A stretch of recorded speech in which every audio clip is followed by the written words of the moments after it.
Sir మాల్దీవులు and Lakshadweep వీటి గొడవ వివాదం అయితే ఇంకా కంటిన్యూ అవుతుంది.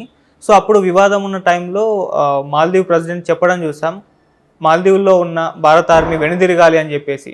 సో అప్పుడన్న అతను ఇప్పుడు కాస్త సైలెంట్ అయిపోయినట్టు, దీని గురించి ఎత్తడం లేదు అన్న వార్తలు వినిపిస్తున్నాయి. దీనికి కారణం మోడీ గారు ఇన్వాల్వ్ అయ్యి అలా మెడల్ వంచారు అన్న వార్త వినిపిస్తుంది. సార్ ఏం జరిగి ఉంటుంది సార్ అసలు? నేను గతంలో కూడా కొన్ని ఖతార్ విషయంలో, యెమెన్ విషయంలో, కొన్ని దేశాలకు సంబంధించి అంటే ఇజ్రాయెల్ పాలస్తీనా విషయంలో ఇలాంటి దాంట్లో మోడీ ప్రభుత్వం చాలా డిప్లొమాటిక్గా బ్యాలెన్స్డ్గా వ్యవహరిస్తుంది అనేది గతంలో కూడా చెప్పాను. సో ఇప్పుడు మాల్దీవ్స్ విషయంలో కూడా ప్రజలు కొద్దిగా అమెచ్యూరిస్గా వ్యవహరించి ఓవర్ యాక్షన్ చేశారు, కానీ గవర్నమెంట్ ఓవర్ యాక్షన్ చేయలేదు. మన మోడీ గవర్నమెంట్ బ్యాలెన్స్డ్గానే వ్యవహరించింది. ఎక్కడ కూడా వీళ్ళ జనంలాగా మోడీ గవర్నమెంట్ రియాక్ట్ కాలేదు. మేబీ ఈ జనం రియాక్షన్లలో ఇండైరెక్ట్గా వాళ్ళ రోల్ ఉండొచ్చు, కానీ డైరెక్ట్గా ఎక్కడ మోడీ గవర్నమెంటు మాల్దీవ్స్కి వ్యతిరేకమైన ఏ పనులు కూడా చేయలేదు. వాళ్ళతో ఇంటరాక్షన్లోనే ఉంది, చర్చల స్థాయిలోనే మాట్లాడుతుంది. అయితే ఇప్పుడు మోడీ గవర్నమెంట్ సక్సెస్ అయ్యారు. మాల్దీవ్స్ ప్రెసిడెంట్ని కొద్దిగా ప్రెజరైజ్ చేయడంలో మోడీ ప్రభుత్వం డిప్లొమాటిక్గా సక్సెస్ అని చెప్పచ్చు. సో ఏం జరిగింది అనేది చూసినప్పుడు ప్రధానమైన ఇష్యూ ఎక్కడొచ్చిందంటే, లక్షద్వీప్లో మోడీ వెళ్ళి 2 రోజులు ఉండడం, ఆ సందర్భంగా ఫోటో షూట్లు అవి చేయడం. సో ఈ సందర్భంగా ఇక్కడ లొకేషన్లు బాగున్నాయి, మాల్దీవ్స్కి వెళ్ళాల్సిన అవసరం లేదని ఇక్కడ పోస్టులు పెట్టడం. ఆ పోస్టులు చూసి అక్కడ మాల్దీవ్స్కి సంబంధించిన 3 మినిస్టర్లు మోడీని ఎగతాళిగా మాట్లాడడం, మన దేశానికి సంబంధించిన ట్రావెల్ని లేకపోతే డెస్టినేషన్ని ఎగతాళిగా మాట్లాడడం, మీ దేశంలో హోటళ్ళు బాగుండవు, బాత్రూంలో కంపు వస్తుంటుంది, దాంతో మాకు పోలికేంటి, ఇలాంటివి మాట్లాడడం. దాంతో ఇక్కడ ఉన్న దేశభక్తులకి కోపం వచ్చి ఆ దేశానికి సంబంధించిన ట్రావెల్ని అంతా క్యాన్సిల్ చేసుకోవడం. దాదాపు 5 నుంచి 10,000 టికెట్స్ క్యాన్సిల్ అయినాయి. అక్కడ హోటల్ రూమ్లు బుకింగ్లు క్యాన్సిల్ అయినాయి. ఎందుకంటే మాల్దీవ్స్కి మొత్తం సంవత్సరానికి 17 లక్షల మంది అక్కడ ట్రావెలర్స్ వస్తే అందులో 2 లక్షలకు పైన ఇండియన్స్ ఉంటారు. మన తర్వాత Russians number of travels Russia నుంచి వస్తారు వాళ్ళకి. అలాగా మన వాళ్ళు ఎప్పుడైతే ఇవన్నీ క్యాన్సిల్ చేసుకున్నారో దానివల్ల వాళ్ళ అక్కడున్న టూర్ ఆపరేటర్ల మీద చాలా పెద్ద దెబ్బ పడింది అది. సో ఇక్కడ ఈజీ ట్రిప్ లాంటి సంస్థలు కూడా మేము ఆ దేశానికి బుక్ చేయమని ప్రకటించారు ఓపెన్గా. ఇలాగా ఒక్కసారిగా ఇది జరగడంతో ఆ దేశంలో కొంత ప్రెజర్ పడింది. సో ప్రెజర్ పడి వాళ్ళు ఏం చేస్తారంటే, అక్కడున్న ప్రతిపక్షాలు, ఈ అధికార పక్షం మొయిజ్, ఈయన పేరు ప్రెసిడెంట్ పేరు మహమ్మద్ మొయిజ్, ఈయన మీద గొడవకు రావడం, చివరికి ఆ ఒత్తిడిని తట్టుకోలేక ఆ 3 మినిస్టర్ని తీసేశారు, రిజైన్ చేయించారు. సో అదొక సక్సెస్ అనుకుంటే, రెండవది మన ట్రావెలర్స్ ఆగిపోవడం వల్ల దాని మీద ఎఫెక్ట్ కూడా పడింది. అది టెంపరీనే, అదేమీ లాంగ్ టర్మ్ ఎఫెక్ట్ కాదు. బట్ అన్నిటికంటే మన వాళ్ళు ఎప్పటి నుంచో ఇండియా ఫస్ట్ అనే పాలసీని వాళ్ళు అమలు చేస్తున్నారు మాల్దీవ్స్. మన వాళ్ళు కూడా నైబర్ ఫస్ట్ అనే పాలసీ మా మోడీ గవర్నమెంట్ ఎప్పటి నుంచో అమలు చేస్తుంది. సో ఈ యాంగిల్లో ఏమైందంటే, అక్కడ ప్రతిపక్షాలు మహమ్మద్ మొయిజ్ మీద తీవ్రంగా విరుచుకుపడి ఇంపీచ్మెంట్ మోషన్ పెట్టి ప్రెజర్ వచ్చింది, ప్రజల్లో కూడా కొంత వ్యతిరేకత వచ్చింది. దానివల్ల మొయిజ్ ఇప్పుడు తగ్గాడని చెప్తున్నారు. సో మామూలుగా అయితే 3 ఏవియేషన్ ప్లాట్ఫామ్స్లో ఇండియా నుంచి 88 మంది సైనికులు అక్కడ ఉన్నారు. అంటే 2010 అండ్ 2013లో ఇండియా 2 హెలికాప్టర్లని ఆ దేశానికి ఇచ్చింది. 2020లో ఒక మినీ ఫ్లైట్ని కూడా ఆ దేశానికి ఇచ్చింది. ఈ ఫ్లైట్ అండ్ ఈ హెలికాప్టర్లని మెయింటైన్ చేయడానికి మన వాళ్ళు అక్కడ కొంతమంది వెళ్ళారు. అంటే ఈ ఫ్లైట్ కానీ ఈ హెలికాప్టర్లు కానీ ప్రధానంగా సహాయక చర్యలకి, ఎమర్జెన్సీలో లేకపోతే హెల్త్ పరమైన ట్రాన్స్పోర్ట్లకి దానికి వాడుకోవడానికి మన దేశం ఇచ్చింది. దానికి ప్రతిగా అక్కడ మన కొంత నిఘా కార్యక్రమాలు చేయడానికి హిందూ ఓషన్లో మన వాళ్ళని అక్కడ పెట్టారు.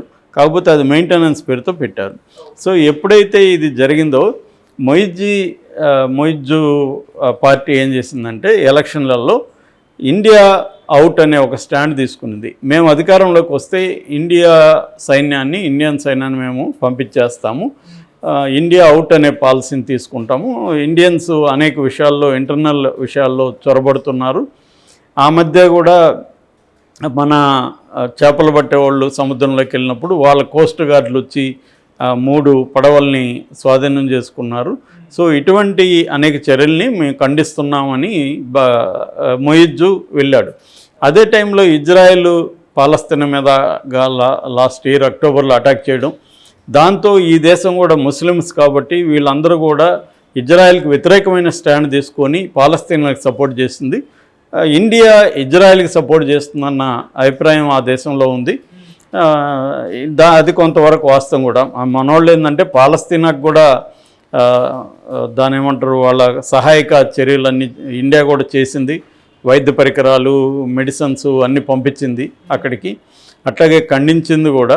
అట్ ద సేమ్ టైం అక్కడున్న హమాస్ తీవ్రవాదులు ఇజ్రాయెల్కి మీద అటాక్ చేయడానికి కూడా గట్టిగా ఖండించింది. ఇజ్రాయెల్తో కూడా మంచి సంబంధాలు మెయింటైన్ చేస్తుంది ఏది మోడీ గవర్నమెంట్. సో ఈ కాంటెక్స్ట్లో ఇండియా కానీ గట్టిగా అనుకుంటే ఇజ్రాయెల్ని కంట్రోల్ చేయొచ్చు అన్నది చాలామంది ముస్లింలలో ఉన్న అభిప్రాయం, అరబ్బులలో.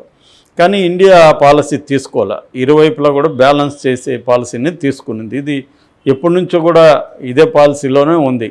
ఈ మధ్య మోడీ వచ్చినాక కొద్దిగా ఇజ్రాయెల్తో సంబంధాలు మెరుగైనాయి, అంతకుముందు కూడా ఉన్నాయి. At the same time Modi government కూడా పాలస్తీనా పట్ల కూడా ఏమీ శత్రు వైఖరి తీసుకోలేదు, మిత్ర వైఖరితోనే ఉన్నారు. సో ఈ కాంటెక్స్ట్లో మాల్దీవ్స్లో ఉన్న ప్రజలు మోడీ ప్రభుత్వాన్ని వ్యతిరేకిస్తున్నారు. ఎందుకు? ఇజ్రాయెల్కి సపోర్ట్ ఉంది కాబట్టి. దీన్ని ఉపయోగించుకొని మొయిజ్ ఏం చేశారంటే యాంటీ ఇండియా పాలసీలని అక్కడ ప్రవేశపెడతానని చెప్పడం వల్ల గెలవగలిగాడు. అయితే అబ్సల్యూట్ మెజారిటీ రాలేదు అతనికి, మొయిజ్కి. అదే ఒక ప్రాబ్లం. దానివల్ల ప్రో ఇండియా పార్టీలు అక్కడ 2 ఉన్నాయి బలంగా, అట్లాగే ప్రో ఇండియా టెండెన్సీలు ఉన్న ప్రజలు కూడా అక్కడ బలంగానే ఉన్నారు. సో ఈ కాంటెక్స్ట్లో అతను మెల్లగా చైనాకు దగ్గరయ్యాడు. అందుకనే మామూలుగా అయితే ఎవరు గెలిచినా కూడా ఫస్ట్ ఇండియాకి వస్తారు అక్కడ ప్రెసిడెంట్లు. కానీ ఈసారి ఇతను ముందు టర్కీకి వెళ్ళాడు, తర్వాత ఇంకొక దేశానికి వెళ్ళి మూడోసారి చైనాకి వెళ్ళాడు. చైనా కూడా తనకి అక్కడ స్ట్రాటజిక్గా అది చిన్న దేశమే, 5.5 లక్షల పాపులేషన్ ఉంటారు. అయినప్పటికీ స్ట్రాటజిక్గా హిందూ మహాసముద్రంలో ఇండియన్ ఓషన్లో ఉంది కాబట్టి అది ఇండియాకి కూడా అవసరం స్ట్రాటజిక్గా. మనోళ్ళు చాలామంది ఏమనుకుంటారంటే ఈ దేశభక్తితో పెట్టేవాళ్ళు అదేదో చిన్న దేశం మనతో పెట్టుకుంటుందా అన్నట్టుగా వాళ్ళ మీద దాడి చేశారు సోషల్ మీడియాలో. కానీ ఆ దేశానికి మన అవసరం ఎంత ఉందో మనకు కూడా ఆ దేశం అంత అవసరం ఉంది అనేది ఇండియన్ గవర్నమెంట్కి తెలుసు కాబట్టి వీళ్ళు బ్యాలెన్స్గా ఇది చేశారు. మొత్తానికి 2 సార్లు ఒక దాని ఏమంటారు డిప్లొమాటిక్ చర్చలు ఢిల్లీలో మీటింగ్స్ జరిగాయన్నమాట. జరిగిన ఫలితంగా ఇప్పుడు ఆయన మొయిజ్ ఒక స్టేట్మెంట్ ఇచ్చాడు, ప్రెస్ నోటు.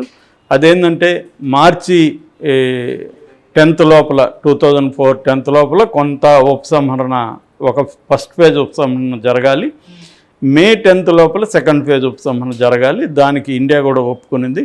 అయితే మొయిజ్ కొద్దిగా ఒక మెట్టు దిగొచ్చి మీరు సైన్యాన్ని ఉపసంహరిస్తే దాని బదులుగా ఇక్కడ సివిలియన్స్ని పెట్టడానికి అట్లాగే మాజీ సైనికాధికారులను పెట్టడానికి మాకు అభ్యంతరం లేదని ఇచ్చాడు. ఇది కొత్త పరిణామంగా చెప్పొచ్చు. అంటే మోడీ దౌత్యం ఫలించింది. మనకి ఏదో ఒక రూపంలో అక్కడ మన వాళ్ళ ప్రజెన్స్ ఉండడం అవసరం. ఎందుకంటే ఆల్రెడీ ఒక చైనా నిఘా నౌక అక్కడ ఉంది. సో మనకు కూడా అక్కడ స్ట్రాటజిక్గా మన సైన్యం కానీ లేకపోతే అక్కడ మన నౌకలు కానీ లేకపోతే మన హెలికాప్టర్లు ఇవి ఉండాల్సిన అవసరం ఉంది ఆ దేశంలో. సో చైనా కూడా బ్యాలెన్స్గానే వ్యవహరిస్తుంది అనేది మన దేశంలో ఉండే రక్షణ నిపుణులు చెప్తున్నారు. చైనా కూడా ఇండియాని గట్టిగా వ్యతిరేకించట్లేదు కాబట్టే మొయిజ్ కూడా మెత్తపడ్డాడు. చైనా కూడా ఏంటంటే ఇండియన్ ఓషన్లో రేపొద్దున మనకి ఇండియాకి ఇబ్బంది అయితే అది కొంత సీరియస్ పరిణామాలు చోటు చేసుకుంటుందని చెప్పి మేము జాగ్రత్తగా ఉన్నామని చైనా కూడా అంటుంది. సో ఈ కాంటెక్స్ట్లో మొయిజ్ ఒక మెట్టు దిగి సైన్యం లేకపోయినా పర్లేదు, మీరు మాజీ సైనికులను పెట్టండి, అట్లాగే సివిలియన్స్ను కూడా ఇక్కడ పెట్టడానికి మాకేం అభ్యంతరం లేదనడం ఖచ్చితంగా మోడీ సాధించిన విజయంగా చెప్పుకోవచ్చు దౌత్యపరమైన దీంట్లో. అంటే మోడీ ప్రభుత్వం ఏంటంటే మొత్తంగా ఇవాళ ఉన్న జియో పాలిటిక్స్లో జాగ్రత్తగా వ్యవహరిస్తుంది, ఆచితూచి వ్యవహరిస్తుంది, డిప్లొమసీకి మాత్రం ఇంపార్టెన్స్ ఇస్తుంది. అంటే మనోళ్ళు ఏంటంటే ఏ రోజుకి ఆ రోజు డెవలప్మెంట్స్ మాత్రమే చూస్తారు మామూలు ప్రజలు. కానీ ఇండియన్ గవర్నమెంట్ అట్లా చూడట్లేదు. ఇది ఒకరోజు ఇబ్బందులు ఉండొచ్చు, రెండో రోజు అది పరిష్కారం అవ్వచ్చు. ఒకరోజు ఇబ్బందుల్ని మనం అది సీరియస్గా తీసుకొని దాన్ని పెంచొద్దు.